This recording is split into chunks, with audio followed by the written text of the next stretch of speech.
সোমার গল্পের আসরে সবাইকে স্বাগত। আজ পড়ব শ্রী পারাবতের রচিত আমি সিরাজের বেগম এর তৃতীয় পর্ব। এর আগের দুই পর্বে আমরা দেখেছি যে লুৎফা নামের এক সামান্য কৃতদাসী কিভাবে সিরাজের বেগম হয়ে উঠল, এবং লুৎফার জবানিতেই আমরা এই কাহিনীটি শুনছি। যারা এর আগের দুই পর্ব শোনোনি তাদেরকে শোনার অনুরোধ রইল। সাহিত্য আমাদের সংস্কৃতির এক অঙ্গ, তাকে সবার মধ্যে ছড়িয়ে দেওয়ার জন্য ভিডিওগুলি সবার সঙ্গে শেয়ার করার জন্য অনুরোধ রইল। এবং যারা নতুন শুনছো এবং আমার অন্য গল্পগুলোও যারা শুনতে চাও তারা আমার চ্যানেলটি অবশ্যই সাবস্ক্রাইব করে দিও। শুরু করছি আমি সিরাজের বেগম। ঘটা করে একদিন নিয়ে আসা হলো মোহনলালের বোনকে। হীরাঝিলের মাথায় উঠে লুকিয়ে দেখলাম সব। দূর থেকে মনে হচ্ছিল 8-10 বছরের এক বালিকা, তেমনি রোগা আর ছোট, তবে গায়ের রং যেন ফেটে পড়ছিল।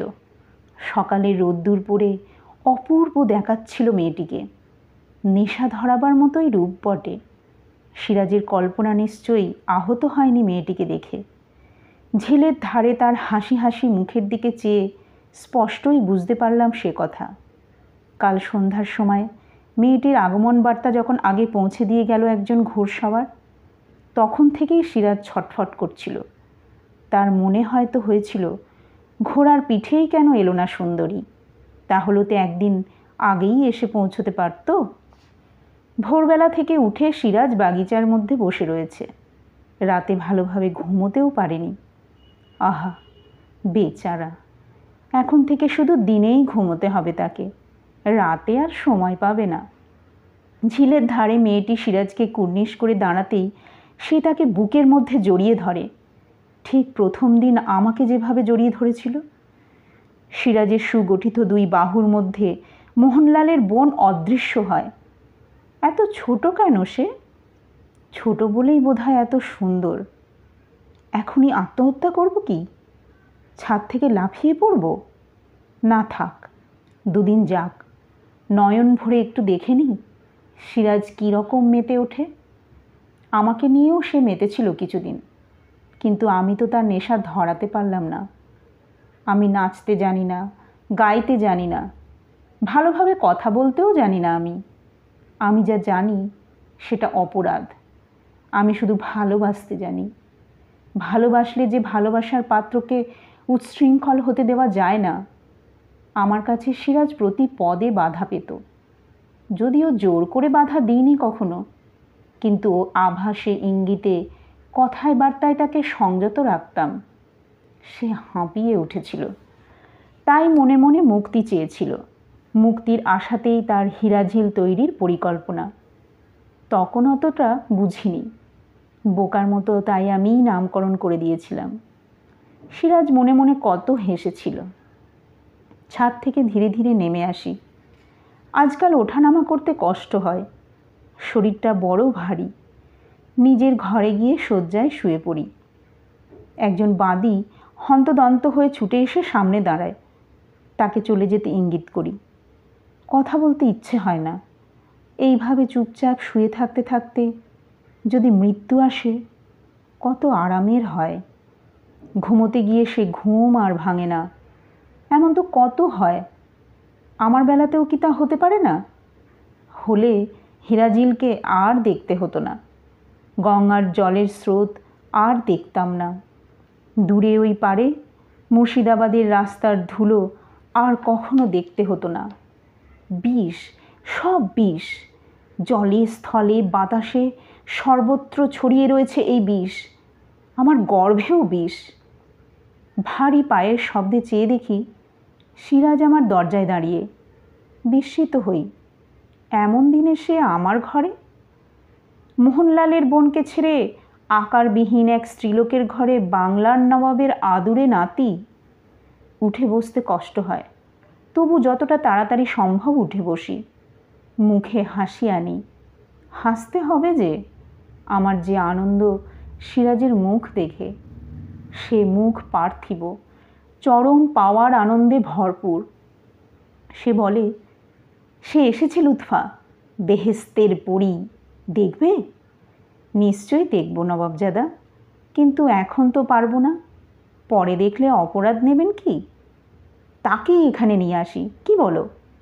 রাগে আমার সর্বাঙ্গ জ্বলে ওঠে।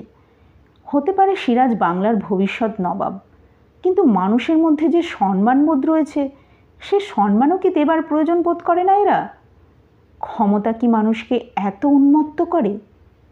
ধীরে ধীরে বলি, তাকে কেন আনবেন নবাবজাদা? আর কেনই বা সে আসবে? তার সম্মান নেই? এতে সে হয়তো অপমানিত বোধ করবে। কিছু মনে করবে না, আমি নিয়ে আসি। সিরাজ চলে যেতে চায় আর কি। না না না, আনবেন না, আমিই যাচ্ছি। তুমি তো উঠতেই পারছো না, কি করে যাবে? আমি বেশ উঠতে পারছি, আপনি চলুন। সিরাজের পেছনে গিয়ে হাজির বই বড়ঘরটার মধ্যে।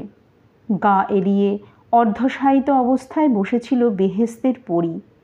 পরীই বটে, এত কাছ থেকে দেখেও আমার চোখের পলকে পড়ো না।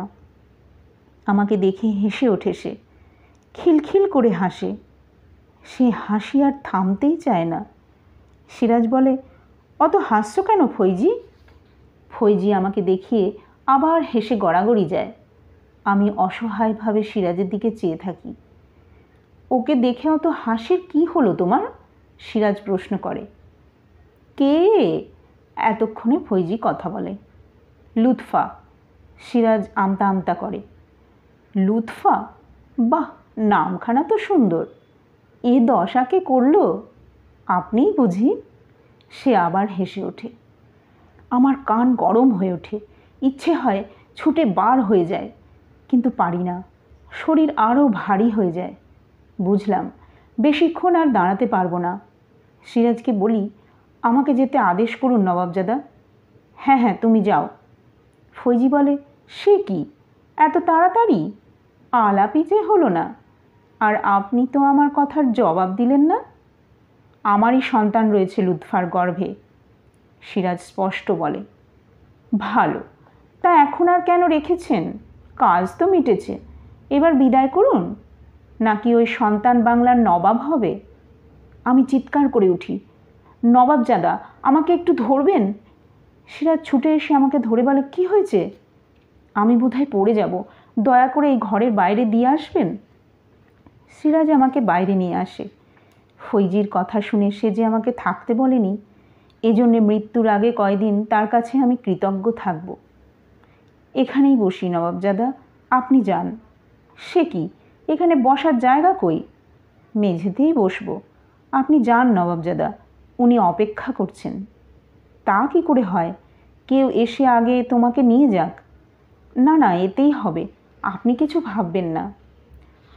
সিরাজ আমাকে বসিয়ে দিয়ে দাঁড়িয়ে থাকে। আপনি যান নবাবজাদা।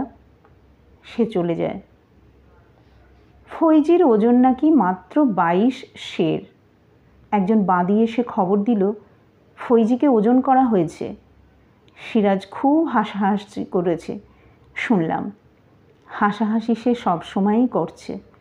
হীরাঝিলের গাছে, ছাদে, ঘরে তাদের হাসির তরঙ্গ সামান্য সময়ের জন্যও থামছে না। ঘরের দরজা বন্ধ করে বসে থাকলে এসব শুনতে পেতাম না, কিন্তু তা সম্ভব নয়। ওদের দাপাদাপি আর লুকোচুরি খেলার জন্য আমি নির্জনতা খুঁজে পাই না। নির্জনতা আমার খুবই প্রয়োজন, অন্তত ছাদটুকু নিরিবিলি হওয়া দরকার। অথচ নিশ্চিন্ত মনে সেখানে যাবারও উপায় নেই। কখন ওরা দুজনে ছুটতে ছুটতে এসে পড়ে তার স্থিরতা নেই।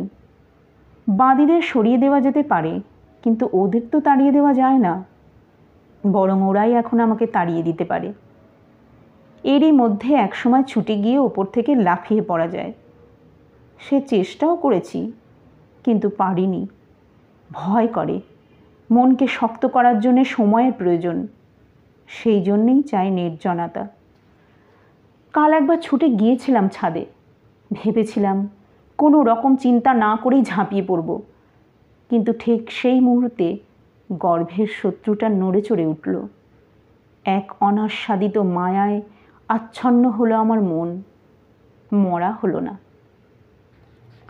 সারাপ ছাড়ার পর সিরাজ তার বন্ধুবান্ধবদের বিদায় দিলেও মোহনলাল নিয়মিতই আসতেন। ফৈজি আসার পর থেকে তাকেও আসতে দেখি না আর। ব্যাপারটা একটু বিসদৃশ্য বলে মনে হলো। তার বোন সিরাজের বেগম, এখন তার আরও বেশি আসা উচিত, কিন্তু এভাবে হিরাঝিলের সঙ্গে সমস্ত সম্পর্ক কেন যে তিনি উঠিয়ে দিয়েছেন বুঝলাম না। এখন তো বন্ধুত্ব আরও গাঢ় হওয়াই উচিত। কৌতূহল মেটাবার কোনো পথ নেই। সিরাজকে প্রশ্ন করলে সব জানা যায়, কিন্তু তাকে প্রশ্ন করার মতো মনের অবস্থা আমার নেই। তার দেখা পাওয়াও ভার। মোহনলালকে বীর যোদ্ধা বলে জানি। বেগম সাহেবার মুখে তার নাম প্রথম শুনি। বেগম সাহেবা সাধারণত কারো সুখ্যাতি করেন না। রাজা জানকীরামের মতো লোক সম্বন্ধে নবাব সুখ্যাতি করলেও তার মন্তব্য কোনো দিন শুনিনি। সেই বেগম সাহেবা যখন মোহনলালের সুখ্যাতি করলেন, তখন থেকেই তার প্রতি একটা শ্রদ্ধা ভাব গড়ে উঠেছিল আমার মনে। হিরাঝিলে সিরাজের বন্ধুবান্ধব অনেকেই আসত। তারা পাল্লা দিয়ে শরাব খেত, ফুর্তি করত। ঝিল থেকে বিদায় নেবার সময় তাদের পা টলত, কিন্তু মোহনলালকে কোনো দিন শরাব স্পর্শ করতে দেখেনি কেউ। তিনি যখন এখান থেকে চলে যেতেন তখন স্বাভাবিক মানুষের মতো দৃঢ় পদক্ষেপে যেতেন। এ সমস্ত দেখে শুনে তার সম্বন্ধে আরও উঁচু ধারণা হয়েছিল আমার মনে। কিন্তু যখন শুনলাম নিজের বোনকে নবাবের বেগম করবার জন্য তিনি দিল্লি থেকে নিয়ে আসছেন, তখন আমার এতদিনের শ্রদ্ধায় ফাটল ধরল। শুধু ফাটল নয়, একটা ঘৃণা ভাব জন্মালো তাঁর প্রতি। বন্ধুত্বের সুযোগ নিয়ে সামান্য একজন নর্তকীকে তিনি হারেমে পাঠালেন। হোক না কেন সে সুন্দরী, তবু একদিন কত লোকের মন জুগিয়েছে, দেহ বিক্রি করেছে। মোহনলাল এখন আমার শত্রু, তবু জানতে হবে তিনি কেন হিরাঝিলে আসেন না। ব্যাপারটা অদ্ভুত। একেই বলে বোধহয় নারী মন। আত্মহত্যার জন্যে পাগল হয়েও সামান্য একটা কৌতূহল মনের মধ্যে দানা বেঁধে উঠল ধীরে ধীরে। যতক্ষণে কৌতূহলের নিরসন না হয় ততক্ষণ যেন শান্তি নেই, অথচ কোনো প্রয়োজনও নেই। মরে গেলে তো সব কিছুর বাইরে চলে যাব, সেই ভেবে নিজেকে কত বোঝালাম, কিন্তু সব বৃথা। কৌতূহলের নিবৃত্তি হলো শেষে। সিরাজের মুখেই শুনলাম।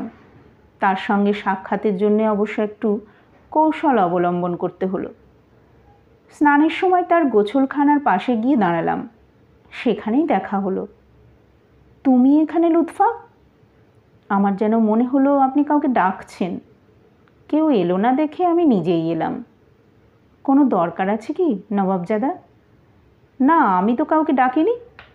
ও, তবে আমারই ভুল। নিরাশ হয়ে চলে আসতে চাইলাম। শোনো, পেছন থেকে সিরাজ ডাকে। ফিরে এসে তার সামনে দাঁড়ায়। তুমি কি বলতে এসেছিলে বলো। আমি কিছু না তো, ওই যে বললাম। ও কথা থাক, কেন এসেছিলে? চুপ করে থাকি। ধরা পড়ে গিয়েছি। এতদিনের পরিচয়ের পরও সিরাজকে আমার জানা উচিত ছিল। তার সঙ্গে আমার প্রথম পরিচয়ের দিনই তো ধরা পড়ি। তবে কেন বোকার মতো একই কৌশল অবলম্বন করলাম? ভয় নেই লুৎফা, বলো কি জানতে চাও? নবাবজাদা, অপরাধ নেবেন না তো? না। ফৈজি বেগম আসার পর থেকে মোহনলালকে হিরাঝিলে দেখি না। তিনি তো আপনার একজন হিতৈষী। আমার কথায় সিরাজ বিচলিত হয়। সে দুবার পায়চারি করে। একবার হিরাঝিলের সীমান্তে গঙ্গায় দৃষ্টি নিক্ষেপ করে, তারপর আমার খুব কাছে এসে আমার মুখের দিকে তাকায়। তার হাবভাবে সংকুচিত হই। বলি, না বুঝে অন্যায় করে ফেলেছি নবাবজাদা, মাফ করুন। অন্যায় করনি। আমি ভাবছি এমন একটা কিছু তুমি লক্ষ্য করেছ যা ধারালো বুদ্ধি ছাড়া নজরে পড়ার কথা নয়। তুমি বুদ্ধিমতী জানি, কিন্তু সে বুদ্ধি এতটা তীক্ষ্ণ জানতাম না। মোহনলালের জন্য আমারও বড় অশান্তি। কেন নবাবজাদা? ফৈজি এখানে আছে বলে সে আর আসে না। বিস্মিত হয়ে বলি, কিন্তু তিনিই তো তার বোনকে আনিয়েছেন। হ্যাঁ, সে আনিয়েছে, তবে চাপে পড়ে। তার আনার আদৌ ইচ্ছে ছিল না। সে কি নবাবজাদা, নিজের বোন বেগম হলো এ তো তার সৌভাগ্য। তবে কি তিনি ফৈজির ধর্মান্তরের জন্য বিরক্ত? ফৈজি বহুদিন আগেই মুসলমান হয়েছে। তবে মোহনলাল বলেছিল ফৈজি তার বোন হলেও সে নর্তকী। নর্তকীকে আমি বেগম হিসেবে নেই, এই ইচ্ছে তার ছিল না। কিন্তু তুমি তো জানো লুৎফা, লোকের মুখে তার রূপের খ্যাতি শুনে আমি পাগল হয়েছিলাম। তাই মোহনলালের আপত্তি সত্ত্বেও তাকে নিয়ে আসি। এখন তো দেখছো আমি ঠকিনি। ভারতের কোনো হারেমে ফৈজির মতো সুন্দরী নেই। আমি অভিভূত হই। মোহনলালের প্রতি কিছুদিনের জন্যও বিরক্ত হয়েছিলাম ভেবে নিজেকে অপরাধী বলে মনে হয়। এত বড় হিতৈষীকে সিরাজ চিনল না। তবু মরার আগে একটা সান্ত্বনা পেয়ে গেলাম। বুঝলাম সিরাজের কাছ থেকে শত আঘাত পেলেও তার বিপদের দিনে মোহনলাল দূরে সরে থাকতে পারবে না। বুক দিয়ে রক্ষা করবে সে সিরাজকে। তাকে ভালোবাসে বলেই মোহনলাল আজ এত দূরে। সিরাজ হেসে বলে, বুঝলে লুৎফা, মোহনলালের রাগ হয়েছে। সে এখানে আর আসে না। না আসুক, ফৈজি থাকলে পৃথিবীতে আর কাউকে আমি চাই না। তাই বটে, বাংলার ভাবী উত্তরাধিকারীর উপযুক্ত কথাই বটে। দুঃখ হয়, কিন্তু প্রতিবাদ করতে পারি না। প্রতিবাদ করার মতো মনের জোরও নেই, সে অধিকারও নেই। নবাবজাদা, একটা কথা জিজ্ঞাসা করব? কি কথা? মোহনলাল যে রাগ করে হীরাঝিলে আসেন না, এ কথা কি ফৈজিকে বলেছেন? না, সময় পায়নি। তার সঙ্গে এসব কথা বলার অবসর কই। না বলে থাকলে আর বলবেন না। কেন বলো তো? এমন কিছু নয়, তবে একটা কথা বলে যায় নবাবজাদা। মোহনলাল আপনার সুখের দিনে দূরে সরে গিয়েছেন বলেই বিপদের দিনে সবচেয়ে আগে এগিয়ে আসবেন। কথাটা বলেই তাড়াতাড়ি চলে যাই। ছুটতে আর পারি না, তবু যতটা সম্ভব ছুটি, সিরাজের দৃষ্টির বাইরে। নবাব আলীবর্দীর মৃত্যু হলো। আকস্মিক মৃত্যু নয়, তবু শোকের ছায়া নামল সারা মুর্শিদাবাদ জুড়ে। নিদারুণ গ্রীষ্মের মধ্যেও নবাব মহল থেকে খোশবাগ পর্যন্ত অগণিত জনতা রাস্তার দুপাশে ভিড় করল। দুপাশের বাড়ি থেকে নবাবের সমাধারের ওপর পুষ্পবৃষ্টি হলো। ফুলে ফুলে ছেয়ে গেল রাস্তার রাঙা মাটি। ছায়া শীতল খোশবাগে যখন নবাবের মৃতদেহ এসে পৌঁছল, তখন সূর্য পশ্চিম আকাশে ঢলে পড়েছে। ঘন বৃক্ষরাজির অসংখ্য শাখা প্রশাখার আড়ালে সূর্য ঢাকা পড়েছে। বেগম মহলের সবাই এসে জড়ো হলো একটা আড়াল দেওয়া জায়গায়। সেখান থেকে বৃদ্ধ নবাবের মৃতদেহকে সমাধিস্থ হতে দেখা যাবে। বেগম সাহেবাকে এই প্রথম কাঁদতে দেখলাম। নবাবের মৃত্যুর সময় তিনি কাঁদলেন না। তাকে নিয়ে এতটা পথ আসার সময়ও তার চোখে জল দেখিনি। কিন্তু নবাবের দেহ যখন মাটির নিচে অন্তর্হিত হলো, তখন তিনি আর সামলাতে পারলেন না নিজেকে। যেন পাহাড় ভেঙে পড়ল। জীবনে তার বোধহয় এই প্রথম আর শেষ ক্রন্দন। আজীবন স্বামীর কাঁধে কাঁধ মিলিয়ে জীবন পথে এত দূর এগিয়ে এসে আজ তিনি সঙ্গী হারা হয়ে পড়লেন। পাটনার এক সামান্য কর্মচারীর জীবনের সঙ্গে যে জীবন একদিন জড়িত হয়েছিল, সুখে সৌভাগ্যে নানান উত্থান পতনের মধ্যে দিয়ে সে জীবন আজ বিচ্ছিন্ন হলো। নবাবকে দুঃসময়ে পরামর্শ দিয়ে, শোকে সান্ত্বনা দিয়ে, সুসময়ে পবিত্র প্রেমের মধ্যে দিয়ে শেষ দিন পর্যন্ত ঢেকে রেখেছিলেন বেগম সাহেবা। আজ আর তাকে কাকে ঢেকে রাখবেন তিনি? তার কাজ ফুরিয়েছে, সব শূন্য হয়ে গেল। মনের ভেতরও খাঁ খাঁ করছে, তাই তিনি কাঁদছেন। তার দিকে চেয়ে আমিও কেঁদে ফেলি। হঠাৎ সিরাজের উচ্চ কণ্ঠস্বরে সবাই সচকিত হয়ে ওঠে। এ সময় সে এত উত্তেজিত কেন? সমাধি ঢেকে দেবার জন্য একটা স্বর্ণখচিত কৃষ্ণ বস্ত্র আনা হয়েছিল। সেই বস্ত্র সমাধির কাছে বয়ে নিয়ে যাওয়ার সময় সিরাজ ছুটে এসে বাধা দেয়। সিরাজ বলে, এই কালো কাপড় কখনোই দেওয়া হবে না দাদুর কবরে। বাংলা, বিহার, উড়িষ্যার নবাব আলীবর্দীর সমাধির ওপর কৃষ্ণবস্ত্র? কে এনেছে এটা? কে? সবাই চুপ করে থাকে। বাংলা, বিহার, উড়িষ্যার নবাবের প্রশ্নের জবাব দেওয়ার সাহস কারও নেই। হামিদার কাছে শুনলাম জগৎ শেঠ এনেছে এটা। জগৎ শেঠের মুখের দিকে চেয়ে স্পষ্টই বুঝলাম সে প্রমাদ গুনছে। বেগম সাহেবা সোজা এগিয়ে যান সিরাজের সামনে, বলেন, এখন আর গোলমাল করিস নে সিরাজ, ওকে ঘুমোতে দে, ঘুম ভেঙে যাবে তোর চিৎকারে। তাকে জড়িয়ে ধরে সিরাজ শিশুর মতো কেঁদে বলে, না দাদি, তুমি অমন করো না, ও কাপড় আমি কিছুতেই দিতে দেব না। দাদুর কবরের ওপরে থাকবে লাল কাপড়, টকটকে লাল। ও কাপড় এখন কোথায় পাবি? পাওয়া যাবে না? নিশ্চয়ই পাওয়া যাবে। কেউ আছে এখানে? এনে দিতে পারো লাল কাপড়, টকটকে লাল। অনেকক্ষণ চুপচাপ, সমস্ত ভিড় স্তব্ধ। তারপর একটা আলোড়ন দেখা যায় একদিকে। একজন ধীরে ধীরে বার হয়ে আসে সামনে। সিরাজকে কুর্নিশ করে সে বলে, আমি দিতে পারি নবাব, টকটকে লাল। সিরাজ তার হাত চেপে ধরে, তুমি পারো? সত্যি বলছো? হ্যাঁ নবাব, এখনই নিয়ে এসো, প্রচুর সওয়াব মিলবে। সওয়াব আমি চাই না নবাব, এ আমার সৌভাগ্য, আমার সৌভাগ্যই আমার সওয়াব। জগৎ শেঠ এতক্ষণে এগিয়ে আসেন। তাঁর সম্মানে ঘা লেগেছে। ভ্রুকুটি করে বলেন, তুমি অত বড় কাপড় কেন তৈরি করেছিলে? লাল রঙই বা করেছিলে কেন? নবাব আলীবর্দীর জন্যই 5 বছর ধরে বুনেছি আমি, কিন্তু তাঁর সমাধির ওপর দেব বলে তো বুনিনি। বড় আশা ছিল, চেহেল সেতুনে তাঁর মসনাদের ওপর বিছিয়ে দেব। বর্গির হাতে যখন পরিবার সমেত মারা পড়েছিলাম, তখন তিনি গিয়ে বাঁচান আমাদের। সেটা কি ভুলতে পারি? নবাবের সে চেহারা চিরদিন আমার চোখে ভাসবে। জগৎ শেঠ চিন্তান্বিত হলেন যেন। লোকটা ঝরঝর করে কেঁদে ফেলে, আজ সবচেয়ে বড় মসনাদের ওপর পেতে দেব সে কাপড়। লোকটা ছুটে চলে যায়। তার ভয় তার আগেই অন্য কেউ লাল বস্ত্র নিয়ে এসে দেয়। লাল কাপড়ের সমস্যা মিটলেও সকলের সেটা মনোপুত হলো না, বিশেষ করে জগৎ শেঠের। লোকটা যে কাপড় আনতে ছুটল, তা যত বড় শ্রদ্ধার সামগ্রীই হোক না কেন, তাতে সোনা রূপার কাজ থাকবে না। নবাবের কবরের ওপর যেন সাক্ষাৎ উপহাসের মতো দেখাবে। রাজবল্লভকে জগৎ শেঠ সে কথা বলল। সেরাজ শুনে ফেলে বলে, ওই কাপড়েই নবাব বোধহয় সবচেয়ে শান্তিতে থাকবেন শেঠজি। সাধারণ কাপড় হলে কি হবে, মনের দরদ দিয়ে বোনা হয়েছে যে। তাছাড়া কারুকার্য হতে পরেও করে নেওয়া যেতে পারে। বেগম সাহেবা সিরাজের দিকে একদৃষ্টে চেয়ে থাকেন।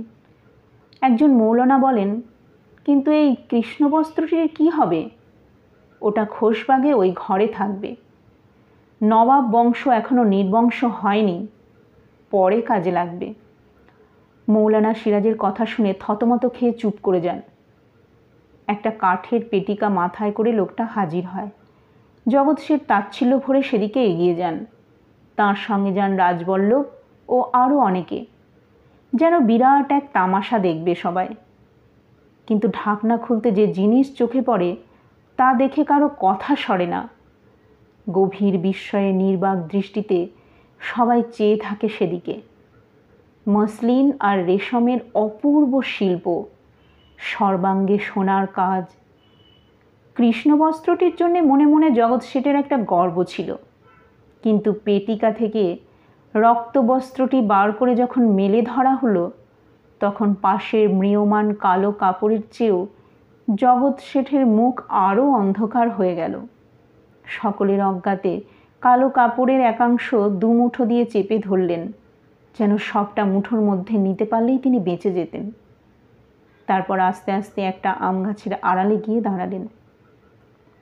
বেগম সাহেবার মুখ উজ্জ্বল হয়ে ওঠে, সেই সঙ্গে উপস্থিত সকলের।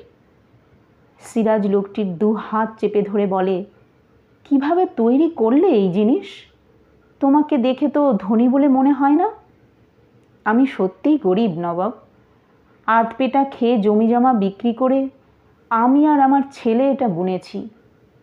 তুমি সওয়াব চাও না, কিন্তু তোমার একটা ব্যবস্থা না করলে যে আমার শান্তি হবে না। নবাব হয়ে তোমার কাছে অনুরোধ করছি, চেহেল সেতুনে একদিন যেও। লোকটা ভূমি নত হয়ে বলে, আপনার আদেশ মনে থাকবে নবাব, প্রয়োজন হলে আপনার কাছে নিশ্চয়ই যাব।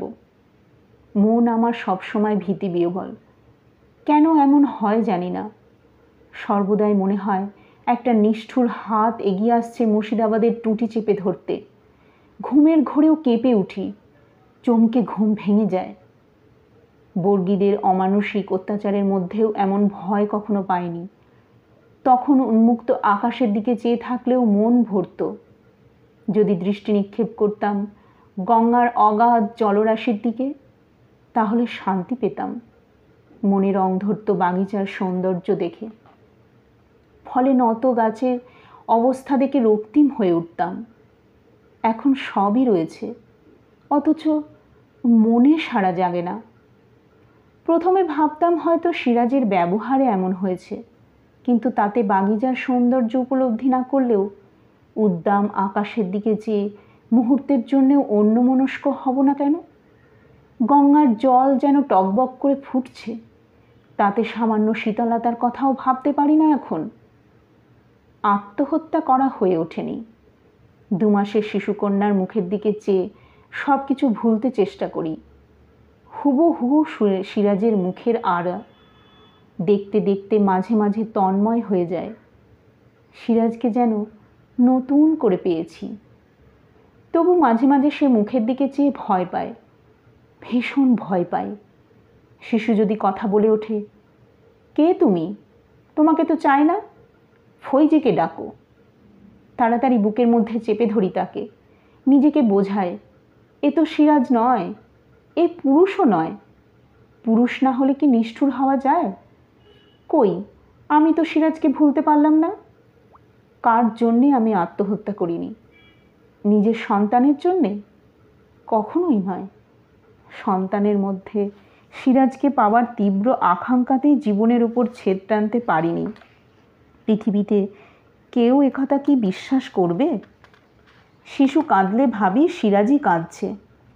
নির্দয় পৃথিবীর কাছে অবুঝ নবাব আঘাতের পর আঘাত পেয়ে শিশুর মতো চোখের জল ফেলছে যেন। সত্যিই কি সিরাজ কাঁদছে না? ফৈজির সঙ্গে হই হুল্লোড়ের মধ্যেও তার মুখখানা অমন শুকনো বলে মনে হয় কেন দূর থেকে? তার হাসিতে আগেকার স্বচ্ছতা দেখি না। ভয় হয় বাংলার কোটি কোটি মানুষের বিপদের ছায়া বাংলার নবাবের মুখে ফুটে উঠেছে। বাইরের খবর রাখি না, শত চেষ্টাতেও হীরাঝিলের বাইরের জগতের কোনো সংবাদই সঠিকভাবে আমার কানে এসে পৌঁছয় না। যা শুনি হয়তো তা অতিশয়োক্তি কিংবা বিকৃত, অথবা একেবারে মিথ্যে। তবু সোফিয়ার ক্রূর হাসির মধ্যে সেদিন বড় বেশি অর্থ খুঁজে পেয়েছিলাম। বহুদিন সে মুর্শিদাবাদে ছিল না, মোহাম্মদের সঙ্গে ঢাকা গিয়েছিল। তার মোহাম্মদের আজকাল পদোন্নতি হয়েছে। আলীবর্দীর বেগমের সেই করুণাশ্রিত লোকটির সঙ্গে নিজেকে তুলনা করলাম। মোহাম্মদের পদোন্নতি হলেও সে লুৎফার পায়ের কাছেও কোনোদিন পৌঁছতে পারবে না। হতে পারে আমি নবাবের পরিত্যক্তা এক নারী, তবু আমি বেগম। হীরাঝিলের বেগম মহলে আমার বাস, যেখানে নবাবের প্রিয়তমা ফৈজি সেও দ্বিধাবোধ করে প্রবেশ করতে। বেগম ফৈজির মহল হীরাঝিলের এক পাশে, সেটা বেগমদের বসবাসের জন্য তৈরি হয়নি। আমার প্রতি সিরাজের কেন যে এই অনুকম্পা, শত ভেবেও বুঝতে পারিনি। শুধু বুঝতে পারি তার মন থেকে আমি একেবারে সরে গেলেও সম্মানের আসনে আগের মতোই প্রতিষ্ঠিত। সে সম্মান কেড়ে নিতে সম্ভবত তার বিবেকে বাধে। তার প্রথম সন্তান যে আমারই গর্ভের। তবে এটুকুই জানি, সে মেয়ে না হয়ে যদি ছেলেও হতো, তবু বাংলার মসনদে কখনো বসতে পারত না। বাংলার মসনদ ফৈজির গর্ভের এক অনাবিষ্কৃত অঙ্কুরের জন্য স্থির হয়ে রয়েছে। সোফিয়াকে হাসতে দেখার পর থেকে আমি চঞ্চল হয়ে উঠি। তার কথাবার্তা আদব কায়দার মধ্যে কোনো অভদ্রতা খুঁজে না পেলেও একটা বিদ্রূপ প্রকাশ পাচ্ছিল, যা ধরা ছোঁয়ার বাইরে। তাকে কিছু বলতে পারিনি সেজন্যে। একসময় যখন অসহ্য হয়ে উঠেছিল তার উপস্থিতি, বলেছিলাম, ভবিষ্যতের কথা ভেবেই কি সফিয়া বিবির এত আনন্দ? ঠিক বলেছেন বেগম সাহেবা, দিন মানুষের সমান যায় না, কত ওঠানামা হয়। তুমি তো ওঠার দলে। হ্যাঁ, নবাবের অনুগ্রহে। আর নবাব নিজে কোন দলে? সফিয়ার চোখের দিকে তীব্রভাবে তাকায়, কিছু খুঁজে পাবার আশায়। আমার দৃষ্টির সম্মুখে সে ম্লান হয়ে যায়, কোনো কথা বলে না। জবাব দিলে না যে? নবাবের কথা এর মধ্যে কেন বেগম সাহেবা? তার গলা কেঁপে ওঠে। নবাবও মানুষ সফিয়া। ঠিকই বলেছেন বেগম সাহেবা, নবাবও মানুষ। আমি এখন যাই। সফিয়া চলে যাবার উপক্রম করতে আমি চিৎকার করে উঠি, দাঁড়াও! সে থমকে দাঁড়ায়। তার ধৃষ্টতা দেখে আমার শরীর রাগে রিরি করে। কি বলতে চাইছো তুমি সফিয়া? কিছুই না তো বেগম সাহেবা। সে অবাক হবার ভান করে। কথা বার করা অসম্ভব। বেগমের কাছ থেকে বিদায় নেবার সময় কুর্নিশ করে যেতে হয়, সে কথা ভুলে গিয়েছ? অপরাধ মাপ করবেন বেগম সাহেবা। বিকৃত মুখে কুর্নিশ করে সে বিদায় নেয়। এরপর থেকেই মনের মধ্যে সব সময় আনচান করে। সঙ্গী সাথী কেউ নেই যাকে দিয়ে বাইরের খবর আনাতে পারি। ঘরের মধ্যে বসে ছটফট করা ছাড়া উপায় নেই। নবাব পরিবারের কত কিছু অনাচার, ব্যভিচার আর কুৎসিত দৃশ্য সব কি শুধু আমারই চোখে পড়ে? এই পোড়া চোখকে উপড়ে ফেলতে ইচ্ছা হয়। আমার মতো নারীকে হিন্দুরা কি একটা বলে যেন, ঠিক জানি না, তবে সেটা প্রশংসার নয়। ঘসেটির ঘটনা দেখেছিলাম, আমিনা বিবির পদস্খলনও নিজের চোখে দেখেছি। কিন্তু এবার যা চোখে পড়ল তা আগের সব কিছুকে ছাড়িয়ে নারীর ঘোরতর কলঙ্কের এক ইতিহাস রচনা করল। নিজের চোখকেও প্রথমটা বিশ্বাস করতে পারিনি। কিন্তু একদিন নয়, দুদিন নয়, 3 দিন একই রকম ভুল দেখা কখনো সম্ভব নয়। নিজে নারী বলে আমারই মরে যেতে ইচ্ছে হলো। পুরুষের একান্ত নির্ভরশীল প্রেমের এমন জঘন্যতম প্রতিদান কেউ কখনো দিতে পারে? কুৎসিততম পুরুষের প্রেমেও যদি খাদ না থাকে, তাতে শ্রেষ্ঠা সুন্দরী নিজেকে ভাগ্যবতী মনে করে। এটাই তো এতদিন জানতাম, কিন্তু সে ধারণা ধূলিসাৎ হলো। নিদারুণভাবে তা ভেঙে গেল যখন দেখলাম শয়তানির পাল্লায় পড়লে শ্রেষ্ঠ পুরুষের প্রেমও কেমন বৃথা হয়। পুরুষের নিষ্ঠুরতা এর চাইতে শতগুণে শ্রেয়। তাতে লুকোচুরি নেই, পেছন থেকে ছুরি মারা নেই। সে নিষ্ঠুরতা সকলের চোখের সামনে সোজাভাবে লক্ষ্যস্থলের দিকে এগিয়ে যায়। সিরাজের মুখখানার কথা ভেবে অসহনীয় ব্যথায় বুকের ভেতর টনটন করে। তার সন্তানকে বুকের মধ্যে নিয়ে কাঁদি, শুধু কাঁদি। কেঁদেও যেন শান্তি পায়নি। শান্তি পেতে হলে এখনই সিরাজকে গিয়ে সব বলতে হয়। কিন্তু তার মনের মধ্যে তিল তিল করে গোড়া সৌধকে আমি ভেঙে চুরমার করে দিতে পারবো না, কিছুতেই নয়। অথচ এতে আমার একটা হিংস্র আনন্দ হওয়াই উচিত ছিল। সিরাজও একসময় আমার সম্বন্ধে সেরকম একটা কিছু ভেবেছিল। এখনও নিশ্চয়ই তার সেই ধারণাটাই অটুট রয়েছে। অনেক বেগম ঘাঁটাঘাঁটি করে সে মেয়েদের মন সম্বন্ধে একটা ছক কেটে নিয়েছে। আমাকে সেই ছকের মধ্যেই ফেলে। বেচারা সিরাজ।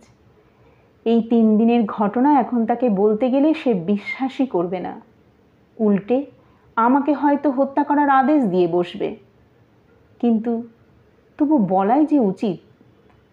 সারাদিনের পরিশ্রমের পর যখন সে ফৈজিকে নিয়ে মত্ত হবে, তখন আমি কি তা সইতে পারবো?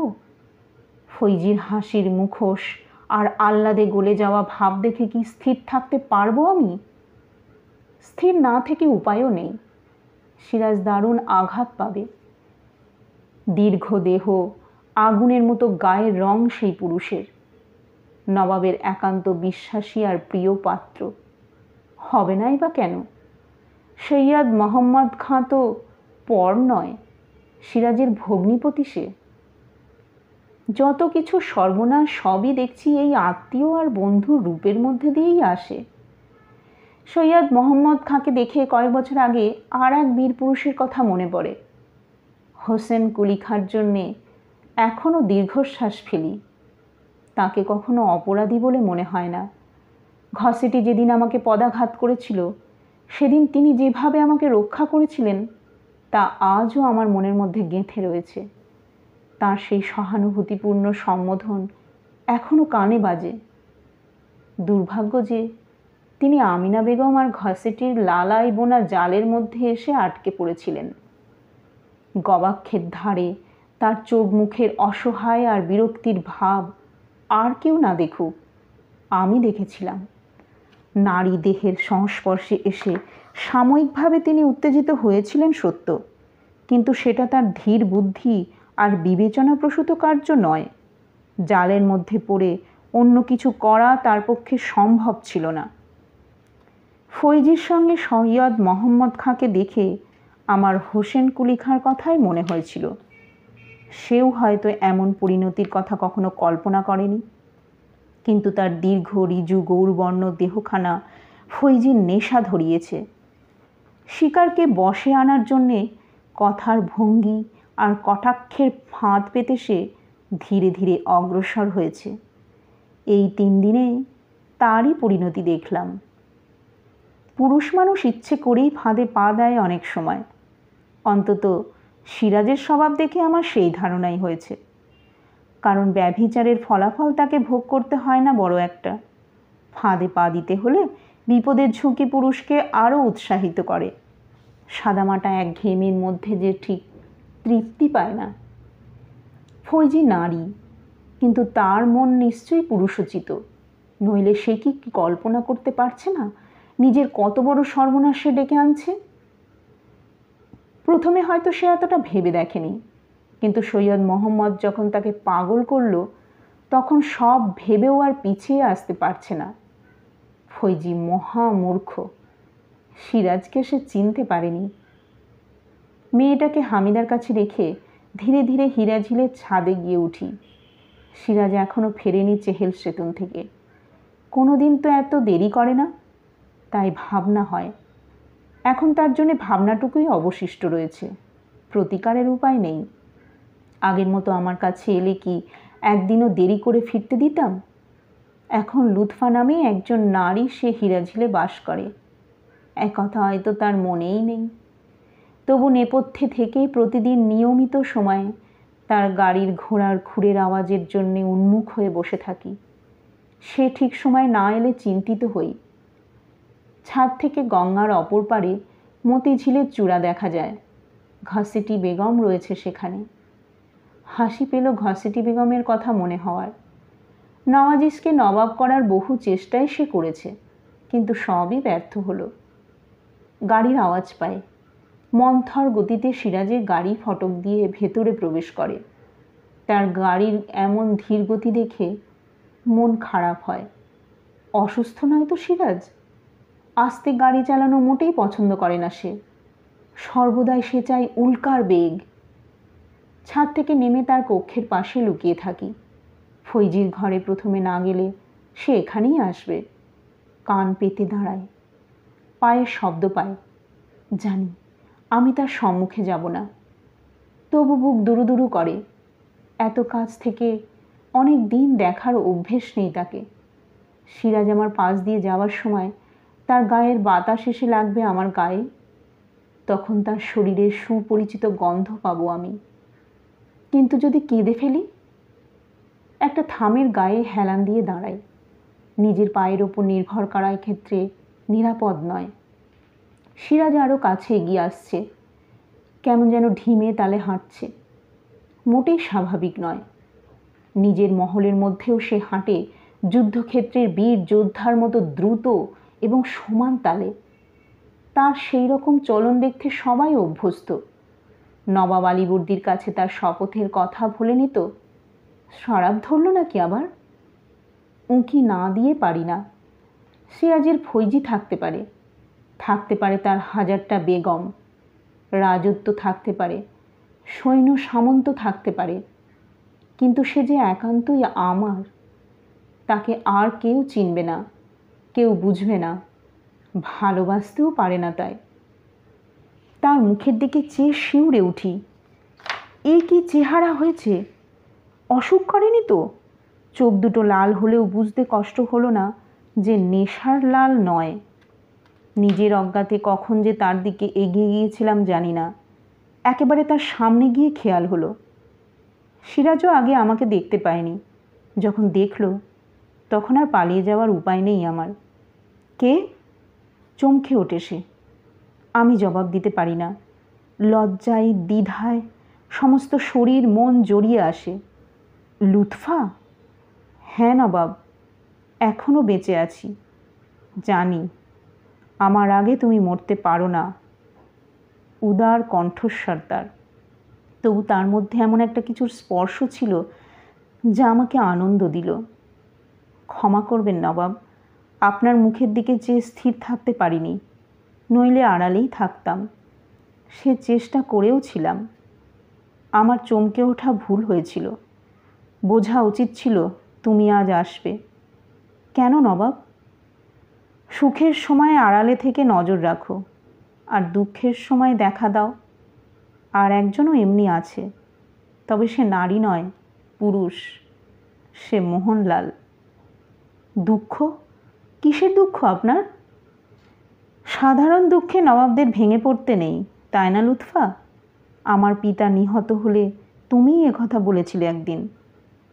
আমার কথার এতখানি গুরুত্ব দেয় সিরাজ? কবেকার কথা এখনো মনে রেখেছে। আনন্দে চোখ ছাপিয়ে জল আসতে চায়। আপনার কি হয়েছে বলুন? একরাম মারা গেল। স্তব্ধ হয়ে যায়। নওয়াজিশ মোহাম্মদ একরামকে মানুষ করলেও ভাইয়ের ওপর সিরাজের দরদ কারো অজানা নয়। কি সান্ত্বনা দেব ভেবে পায় না। মতিঝিলেই তাকে গোর দেওয়া হলো। সিরাজ ধীরে ধীরে বলে, আমি খবর পেলাম না। ইচ্ছে করেই তোমাকে জানাইনি।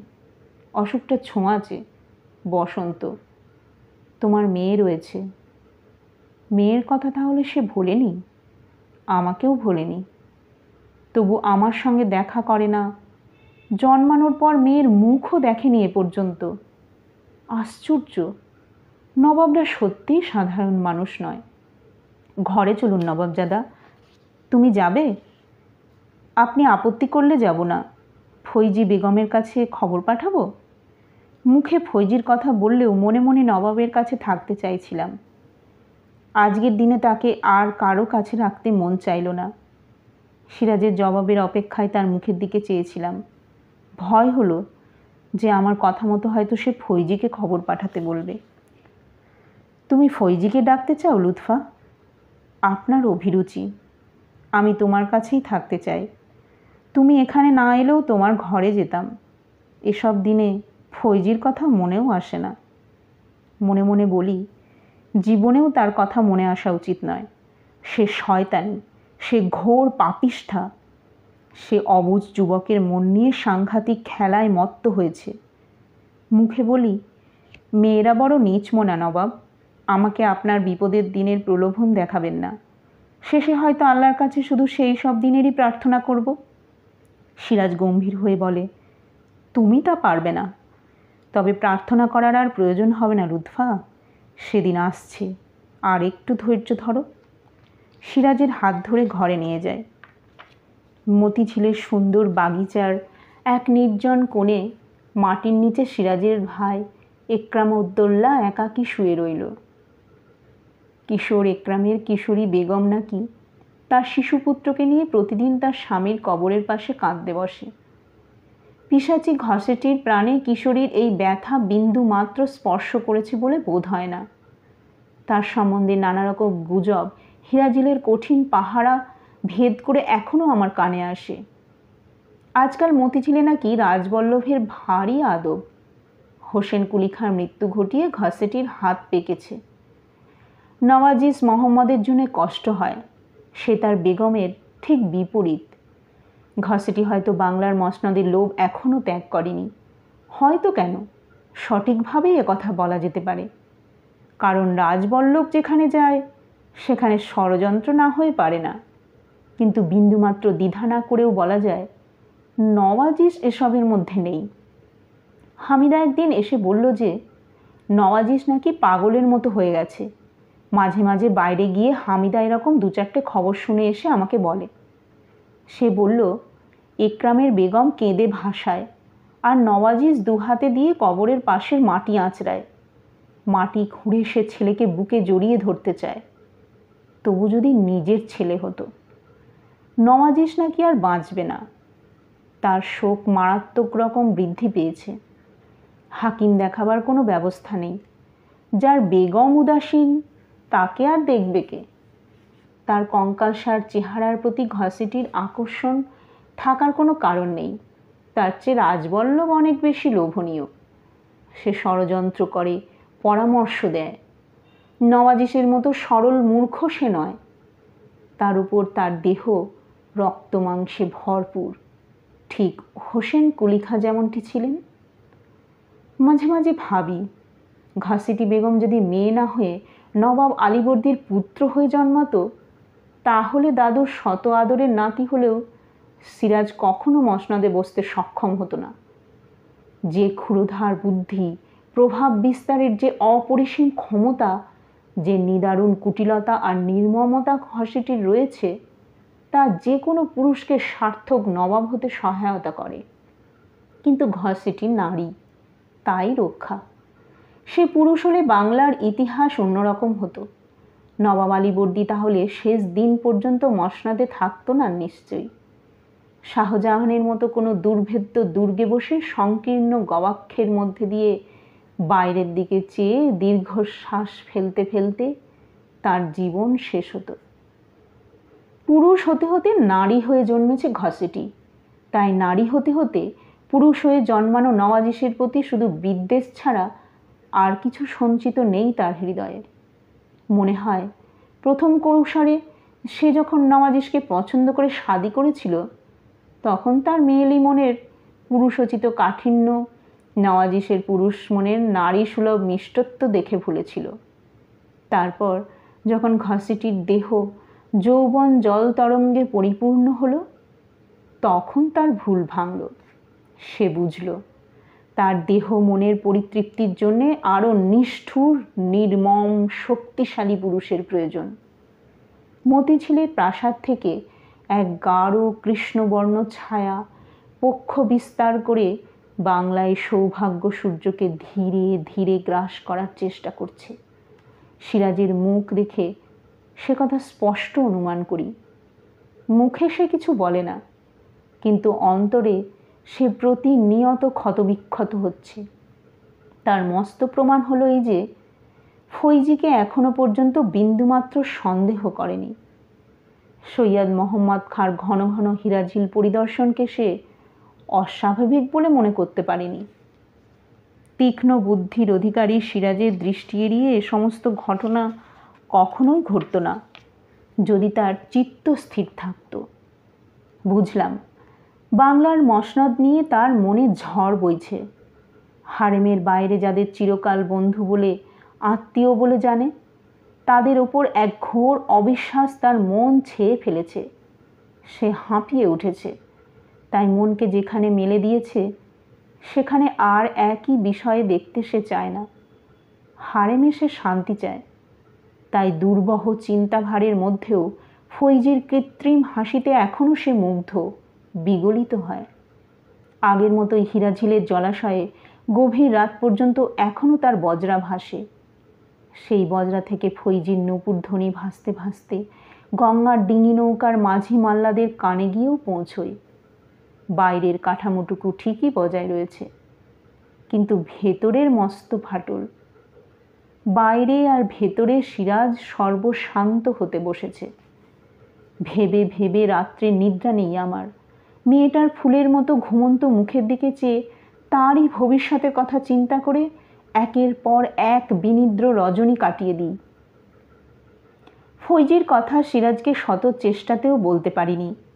সে বড় আঘাত পাবে। শুধু আঘাত নয়, এমন কোনো কাণ্ড সে করে বসবে যা হোসেন কুলিখার মৃত্যুর চাইতেও ভয়ঙ্কর। তবু ইচ্ছে করেই একদিন সিরাজের চলার পথের মধ্যে গিয়ে দাঁড়ালাম। ফৈজির ঘরের দিকে যাচ্ছিল সে। আমাকে দেখে থমকে দাঁড়ালো, অবাক হলো। এভাবে কখনো তার পথের মধ্যে এসে আমি দাঁড়াইনি, বিশেষ করে তার তনু মন যখন শুধু ফৈজিকেই চাইছে। কিন্তু একরামউদ্দৌলার মৃত্যুতে একদিনের জন্যেও আমাদের পূর্বের সম্পর্কের যেটুকু উন্নতি হয়েছিল তাতে আমার সাহস বেড়েছে। কারণ সিরাজের মনটা বহুদিন পরে সেদিন আবার স্পষ্ট হয়ে ধরা পড়েছিল আমার কাছে। কিছু বলতে চাও লুৎফা? তেমন কিছু নয়, পরেই বলবো। না, এসেছো যখন বলো। ফৈজির কথা নয়, মতিঝিলের কথা বলার জন্য প্রস্তুত হই। সেখানে রাজবল্লভ আর জগৎ শেঠের প্রতিদিনের জলসা আমার ভালো লাগেনি। তবু সিরাজকে স্পষ্ট বলতে সংকোচ হয়। সে হয়তো ঠাট্টা করে উড়িয়ে দেবে কিংবা বিরক্তি প্রকাশ করবে। এসব ব্যাপারে আমার মতো সামান্য নারীর মাথা ঘামানোর জন্যে। আমাকে চুপ করে থাকতে দেখে সে অধৈর্য হয়। বলছো না কেন? ঢোক গিলে বলি, বলছিলাম মতিঝিলের কথা। কি হয়েছে মতিঝিলে? জগৎ শেঠ আর রাজবল্লভ সেখানে যাতায়াত করেন শুনেছি। এটা কি ভালো? আশ্চর্য! ক্ষমা করবেন নবাব, সন্দেহ হলো, তাই না বলে থাকতে পারলাম না। কিছুই তো বুঝি না। তুমি আমার চেয়ে অনেক বেশি বোঝো, তাই অবাক হচ্ছি। বিদ্রূপ করছে নিশ্চয়ই। তার সামনে থেকে সরে যেতে পারলেই বাঁচি। বলি, আমি যাই নবাব। না, শোনো। যেতে গিয়ে থেমে গেলাম। পা কাঁপতে শুরু করলো। প্রতি মুহূর্তে আশঙ্কা করতে লাগলাম এইবার সে রাগে ফেটে পড়বে। কি কুক্ষণেই যে এত কথা বলতে গিয়েছিলাম, তাও আবার সে যখন ফৈজির কাছে যাওয়ার জন্য ছুটছে। কিন্তু রাগের লক্ষণ দেখলাম না তার চোখে মুখে। আমার কাছে এগিয়ে এসে সে আমার কাঁধের ওপর তার ডান হাত রেখে বলে, তোমার দুটো চোখ ছাড়াও আর একটা চোখ আছে লুৎফা, সে চোখ সবার থাকে না। নবাব বাদশাদের সে চোখ থাকা ভাগ্যের কথা। এ তো বিদ্রূপ নয়। তার কথায় আর স্পর্শে অবশ হয় আমার দেহ মন। শুধু মাথা নিচু করে প্রাণ ভরে আস্বাদ করি তার স্পর্শটুকু। কতদিন সে নিজে থেকে আমার কাঁধে হাত দেয়নি এভাবে। লুৎফা, বলুন নবাব। তুমি ঠিকই ধরেছ। একরামের ছেলেকে ওরা নবাব করতে চায়। কলকাতা আর কাশিমবাজারে ইংরেজদের কাছে খবর পাঠিয়েছে সৈন্য দিয়ে সাহায্য করতে। তারা নাকি রাজিও হয়েছে। কি সাংঘাতিক! আর্তনাদ করে উঠি। সাংঘাতিক কিছুটা বই কি, তবে এ জাতীয় চক্রান্ত সব নবাবের জীবনেই আসে। ঘাবড়ালে তো চলবে না। তবু এত জেনে শুনেও চুপ করে আছেন আপনি? কারণ আছে, অনুমান করতে পারো নিশ্চয়ই। শেঠ আর রাজাকে ঘাঁটাতে চান না? সাবাস! সিরাজ আমার দুই কাঁধের ওপর তার দুই হাত বিস্তৃত করে দিয়ে বলে, ঠিক ধরেছ। কিন্তু আরও একজন রয়েছেন, সেখানেই বিপদ। সব প্রশ্ন দৃষ্টিতে তার দিকে চেয়ে থাকি। সে বলে, এবারে অনুমান করতে পারবে না। সত্যি অনুমান করতে পারি না। সিরাজ বলে, আরব দেশের নবাবের রক্ত যার ধমনীতে প্রবাহিত হচ্ছে। কে সে? মহামান্য মীর বক্সিকুল। মির্জাফর? সিরাজ শুধু মাথা ঝাঁকায়। কিছুক্ষণ পরে বলি, তবু এ চক্রান্ত ভেঙে দেওয়া যায় নবাব। হ্যাঁ জানি, তাই করব। ঘসিটি বেগম? হ্যাঁ, ঘসিটি বেগমকে মতিঝিল থেকে সরিয়ে আনব। সে থাকবে আমারই হীরা ঝিলে, আমার চোখের সামনে। বড় বেশি লোভ তার। একরামের বাচ্চাটাকে নামে নবাব করে ক্ষমতা লাভের আশা তাকে পেয়ে বসেছে। এত বেশি আশা করা ভালো নয়। সিরাজ আমার কাঁধ থেকে হাত দুটো তুলে নেয়। কাঁধ ব্যথা করে। অন্যমনস্ক হয়ে বড় বেশি ভর দিয়েছিল সে। ফৈজির ঘরের দিকে না গিয়ে সে ফিরে যায় নিজের ঘরে। তার আজকের বৈকালের আনন্দ আমার জন্যে মাটি হলো। নওয়াজিশ মোহাম্মদ খাঁ মারা গেল। একরামকে আর একা থাকতে হবে না। নওয়াজিশকেও আর তার কবরের পাশে মাটি আঁচড়াতে দেখা যাবে না পাগলের মতো। জীবনের সবচেয়ে প্রিয় মানুষটির পাশে সেও আশ্রয় নিল। ছেলেবেলায় বাপ মায়ের স্নেহ সে পেয়েছে কিনা জানি না, কিন্তু জীবনের বাকি সময়টা তার কেটেছে নিদারুণ অভিশাপের মধ্যে। তার তৃষিত হৃদয় আজীবন মরল শুধু ছটফট করে। স্ত্রীর ভালোবাসা কখনো সে পায়নি, কর্মচারীদের শ্রদ্ধা অর্জন করতে পারেনি সে। তার জীবন মরুভূমির একমাত্র মরুদ্যান ছিল একরাম। সে মরুদ্যান যখন শুকিয়ে গেল, তখন সব অবলম্বনই সে হারিয়ে ফেলল। নওয়াজিসের দেহ মতিঝিলের শীতল মাটির নিচে গিয়ে খুবই শান্তি পেয়েছে, কিন্তু তার চেয়েও শান্তি পেল বোধহয় ঘসেটি নিজে। জীবনের একটা অযাচিত বন্ধন থেকে মুক্তি পেয়ে সে স্বস্তির নিঃশ্বাস ফেলল। তার স্বস্তির কথা ভেবে মনে মনে কৌতুক অনুভব করি। জানি বেশি দিন আর তাকে মতিঝিলে বাস করে সর্বনাশা চক্রান্তে লিপ্ত থাকতে হবে না।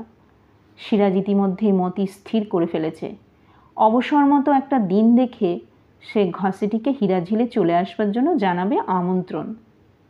সে আমন্ত্রণ যদি ঘসেটি প্রত্যাখ্যান করে, তাহলে সামান্য একটু শক্তি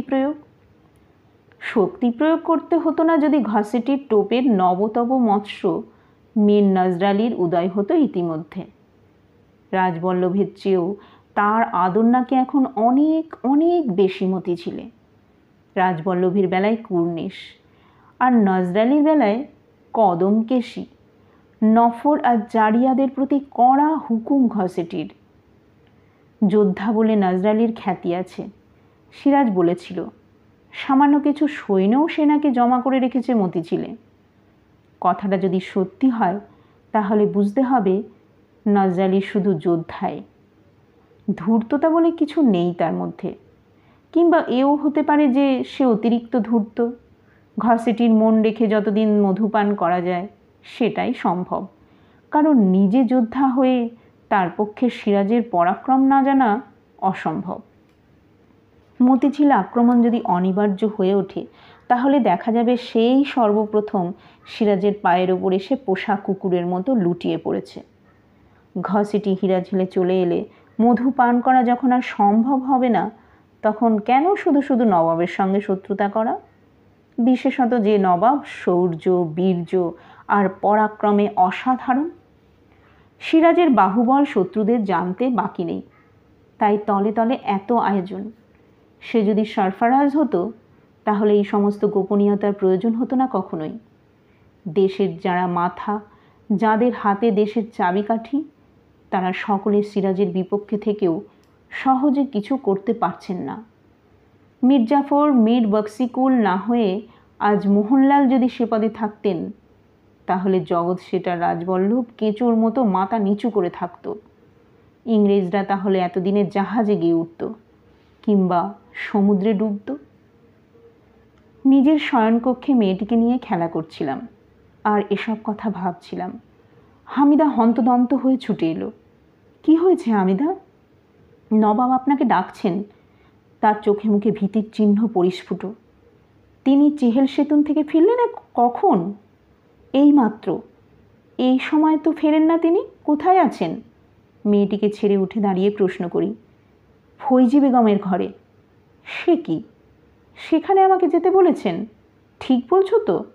হ্যাঁ বেগম সাহেবা। কিন্তু সেখানে কেন যাব? ফৈজি বেগম ঘরে নেই। নেই? আমার পা কাঁপতে শুরু করে।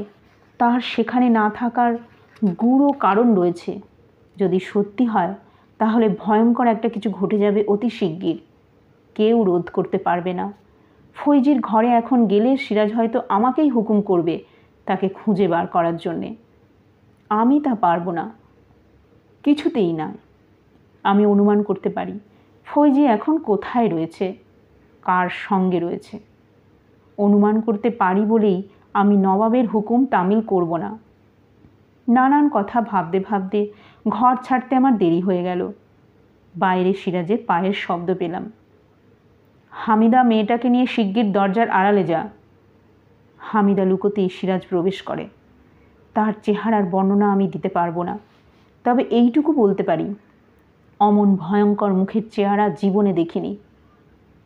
তুমি নিশ্চয়ই জানো লুৎফা? নবাব চেঁচিয়ে ওঠে। কিসের কথা বলছেন নবাব? চোখে মুখে যতটা পারি অজ্ঞতা ফুটিয়ে তুলি। আমার জীবনের সবচেয়ে বড় অভিনয় আজ করতে হবে। ফৈজি কোথায় রয়েছে? তার ঘরে নেই? না, নেই। আর এ সময় সে কোনো দিন থাকে না। সে খবরও সংগ্রহ করেছি। কোথায় যায় সে? বেগম হয়ে আমার অজ্ঞাতে কোথায় যায় সে? হীরাঝিলের বাইরে? নবাব আমার জবাবের জন্য অপেক্ষা করে। আমি তো কিছু জানি না। তুমি সব জানো লুৎফা। লুৎফা বেগমের চোখের আড়ালে দেশে কিছু ঘটতে পারে না। হীরাঝিল তো দূরের কথা। পা দুটো বড় বেশি কাঁপতে শুরু করে। ধীরে ধীরে বসে পড়ি শয্যার ওপর। একটা কিছু জবাব সিরাজকে দিতেই হবে। জবাব না শুনে সে যাবে না। মিথ্যে বলে যে বিদায় করব, সেরকম মূর্খ সে নয়। অভিনয় করার দুরাশা ছাড়তে হলো। ধীরে ধীরে বলি, হীরাঝিলের বাইরে সে কখনোই যায় না। গেলে আমি জানতে পারতাম নবাব। সিরাজ একটু সন্তুষ্ট হলো বলে মনে হয়।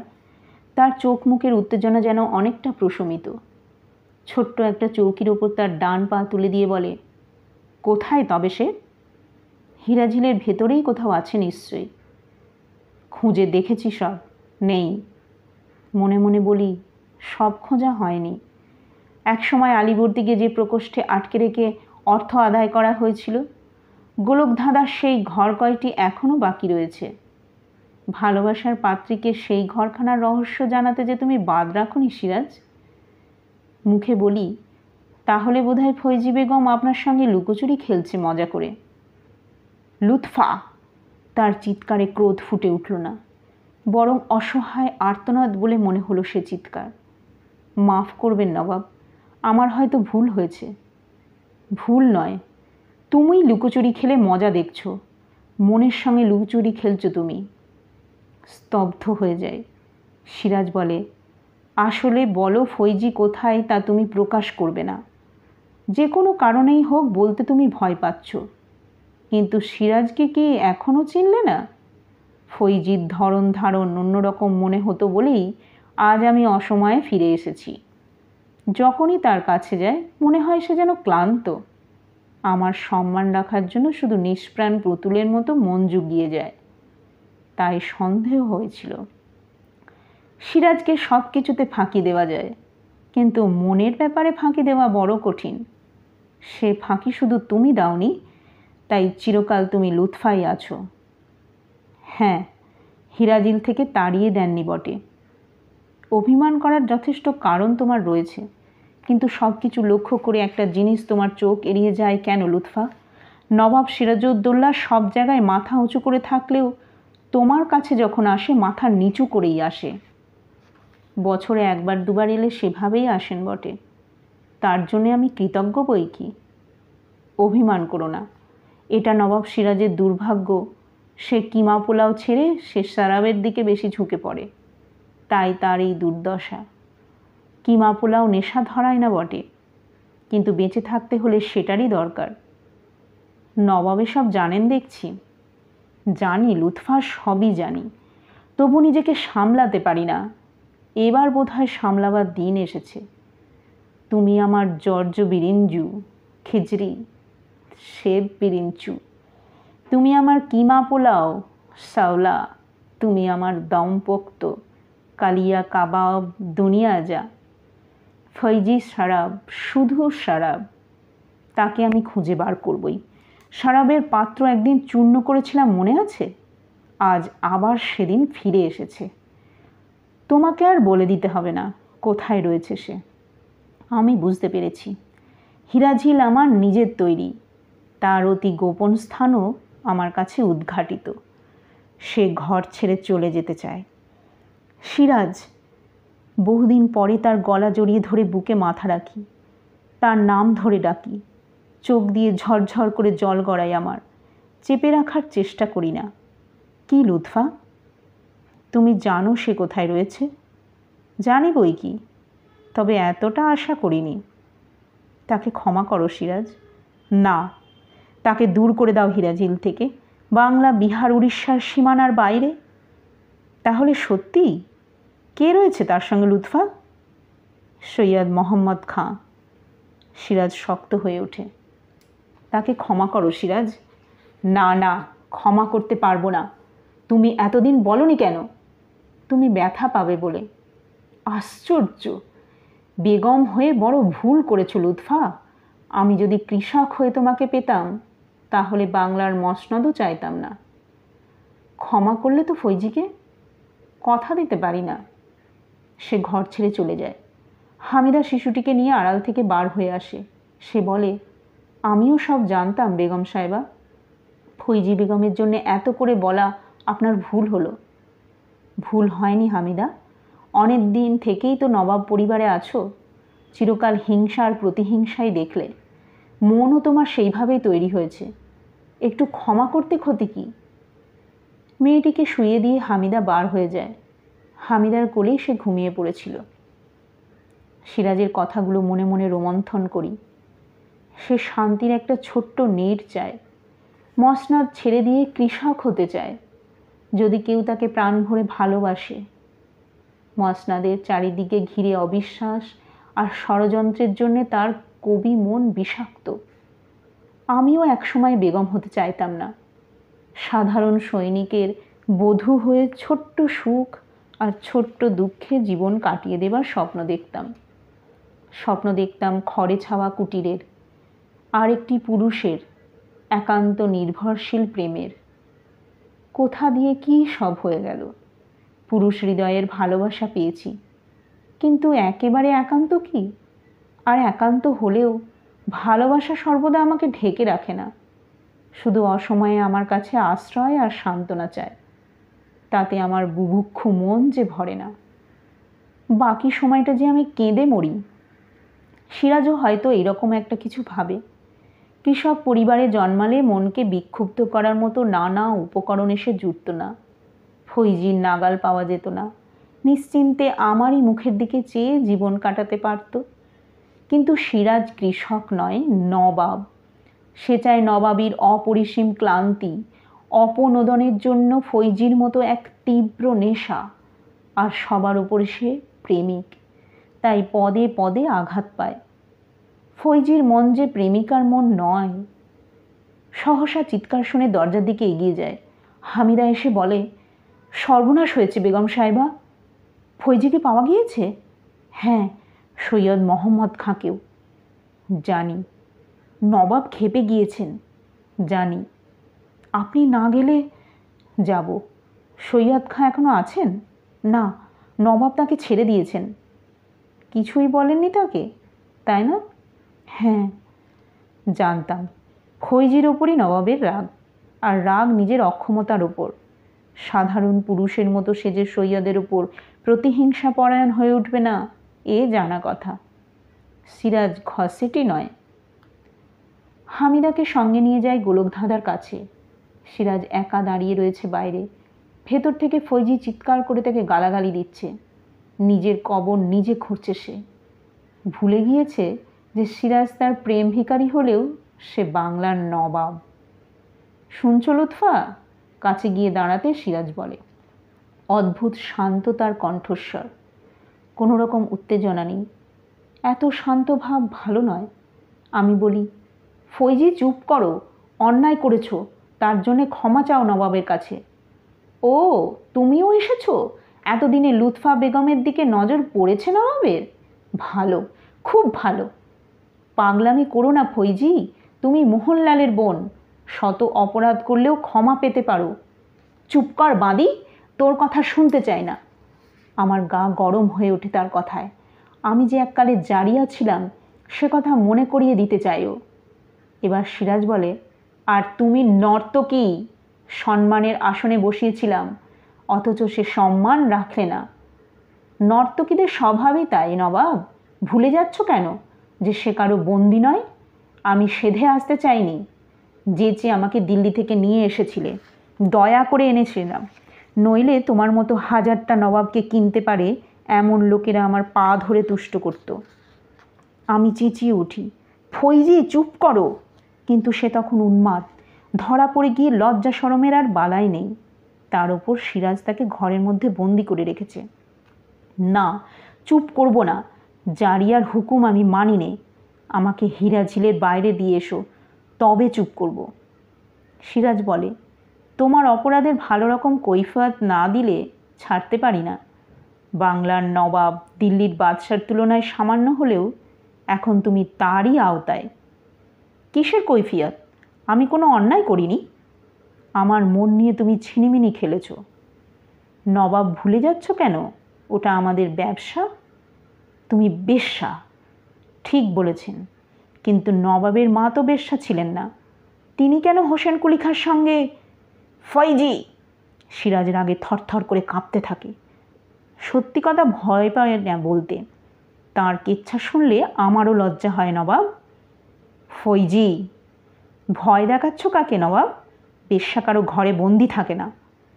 কিন্তু তুমি বন্দি থাকবে।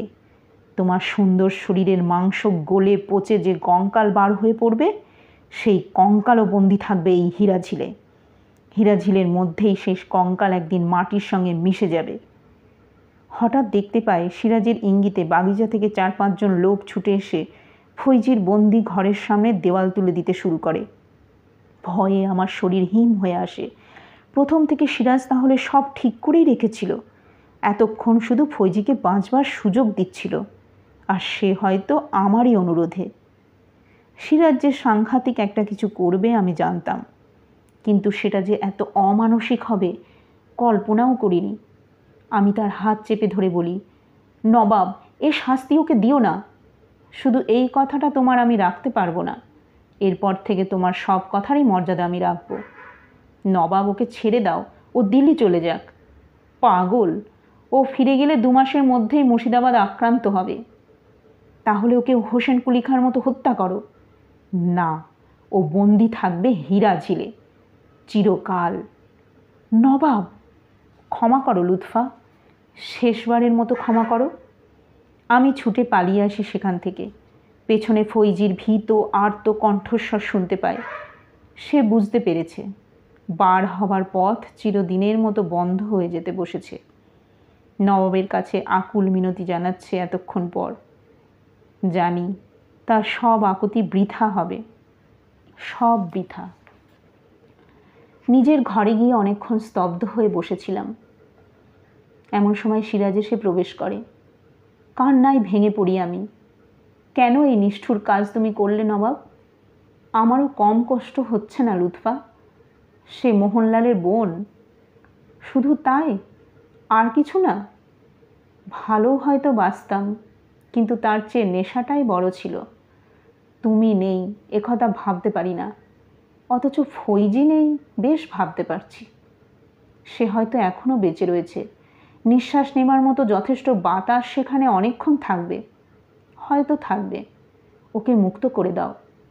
সিরাজ নিজের হাত দিয়ে নিষ্ঠুরভাবে নিজের চুল টেনে বলে, না না, কখনোই না। গবাক্ষের সামনে গিয়ে দাঁড়ায়। গঙ্গার জল রক্তবর্ণ, আকাশও লাল, চারিদিকে শুধু লাল ফৈজির রক্ত। অন্যদিন হলে মুগ্ধ হতাম, আজ ভীত হলাম।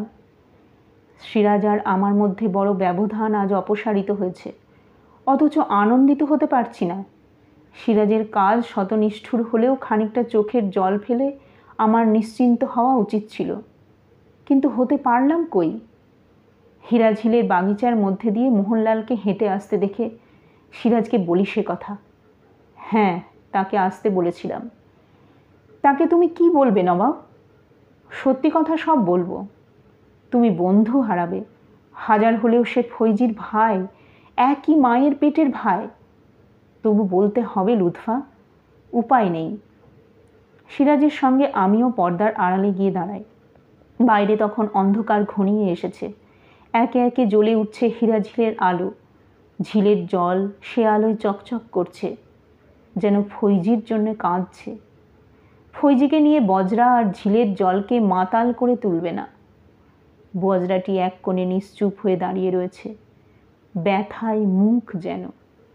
নূপুর বাঁধা পায়ের তালে সে আর কখনো নাচবে না। আমায় ডেকেছিলেন নবাব? কুর্নিশ করে মোহনলাল বলে। হ্যাঁ, বিশেষ প্রয়োজনে ডেকেছি মোহনলাল। তোমাকে আজ যে খবর শোনাবো তা না বলতে পারলেই জীবনে আমি সবচাইতে খুশি হতাম। বলুন। কিন্তু সে তো এখানে বলা যাবে না। আমার সঙ্গে একটু ওদিকে আসবে? গোলকধাঁধার কাছে মোহনলালকে নিয়ে যাবে সিরাজ।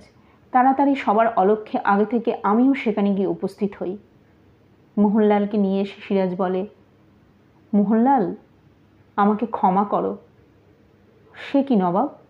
মোহনলালের দৃষ্টিতে বিস্ময়। হ্যাঁ, তুমি শুধু আমার সেনাপতি নও, তুমি আমার বন্ধু। নবাব হয়ে তোমার ওপর হুকুম আমি চালাতে পারি বটে, কিন্তু নবাবী আওতার বাইরে অনেক কিছু আছে। তোমার বোনকে আমি যখন দিল্লি থেকে নিয়ে আসতে চাই, তুমি বারবার আমাকে নিষেধ করেছিলে। তখন তোমার কথায় কান দিইনি, বরং বিরক্ত হয়েছিলাম তোমার ওপর। আজ বুঝছি, তুমি যা বলো অনেক ভেবেই বলো, যা করো আমার মঙ্গলের জন্যই করো। ক্ষমা করো আমাকে। এতে ক্ষমার কি আছে নবাব? আছে। সেদিন যদি তোমার কথা শুনতাম, তাহলে আজ তোমাকে এত বড় আঘাত পেতে হতো না। তুমি আমার মঙ্গল চেয়েছিলে, অথচ আমি তোমার সর্বনাশ করলাম। সিরাজের কণ্ঠস্বর রুদ্ধ হয়ে আসে। আপনার কথা কিছুই তো বুঝতে পারছি না নবাব। বোঝাবার মতো করে বলতে আমার বাধছে। হয়তো আজ আমি তোমাকে হারাবো, তবু বলতেই হবে। নবাব, মোহনলালকে এবার বিচলিত বলে মনে হলো। সিরাজের কথায় হেঁয়ালির মধ্যেও তিনি আসল সত্য কিছুটা অনুমান করেছেন বোধহয়। ফৈজিকে আমি হত্যা করেছি। মোহনলাল একটু কেঁপে ওঠেন। তার হাত পা কেমন যেন শিথিল হয়ে যায়, কিন্তু অদ্ভুতভাবে নিজেকে সামলে নিয়ে বলেন, উচিত কাজ করেছেন নবাব। ওর ব্যভিচার আপনার দেশের অমঙ্গল ডেকে আনত। সে কি মোহনলাল, তুমি মানুষ? যোদ্ধাদের সহজে বিচলিত হতে নেই নবাব। তাহলে কোন ভরসায় আপনি আমাকে 5,000ই সেনাপতি করবেন? নিষ্ঠুর, পুরুষ মাত্রেই নিষ্ঠুর। ওরা সব পারে। নতুন ওঠানো দেওয়ালের ওপর হাত রেখে সিরাজ বলে, এরই পেছনে রয়েছে ফৈজি। ভালোই হয়েছে। মোহনলাল কেমন যেন অন্যমনস্ক হয়ে যান। অনেকক্ষণ তিনি স্থির হয়ে দাঁড়িয়ে থাকেন। তারপর ধীরে ধীরে জ্ঞান ফিরে আসে। এতক্ষণে যেন তিনি প্রথম বুঝতে পারেন প্রকৃত কি ঘটেছে। 2 হাত দিয়ে নতুন দেওয়াল আঁকড়ে ধরে সজোরে ঠেলতে থাকেন। ও কি করছো মোহনলাল? ঝরঝর করে চোখ দিয়ে জল গড়িয়ে পড়ে বাংলার সবচেয়ে সাহসী সেনাপতির। তিনি বলেন, ছেলেবেলায় ও আমার বড় অনুগত ছিল নবাব। মা মারা গেলে আমি ওকে কোলে পিঠে করে মানুষ করি। কত দিন আবদার করে কত জিনিস চেয়েছে, দিতে পারিনি বলে আমার বুক ফেটে যেত। দেবার মতো যখন সামর্থ্য হলো আমার, তখন তো সব কিছু খুইয়ে বসে থাকলো। চিরদিন দুঃখই পেল ও। মোহনলাল, ভেঙে ফেলছি দেওয়াল। এখনো হয়তো বেঁচে আছে সে। মোহনলাল, না না, থাক, ওখানেই থাক। ছুটতে ছুটতে চলে যান তিনি হীরাঝিল থেকে। পর্দার আড়াল থেকে বার হয়ে এসে সিরাজের হাত ধরি। লুৎফা, সব কিছুর মূলে আমি না, ভাগ্য। আজকের পর্বটি এখানেই শেষ করছি। গল্পটি কেমন লাগছে তা অবশ্যই কমেন্ট করো এবং আরও অনেক বেশি করে শেয়ার করতে ভুলো না। আর যারা নতুন শ্রোতা তারা অবশ্যই সাবস্ক্রাইব করে দিও আমার চ্যানেলটি। আজ তাহলে এই পর্যন্তই। বিদায়।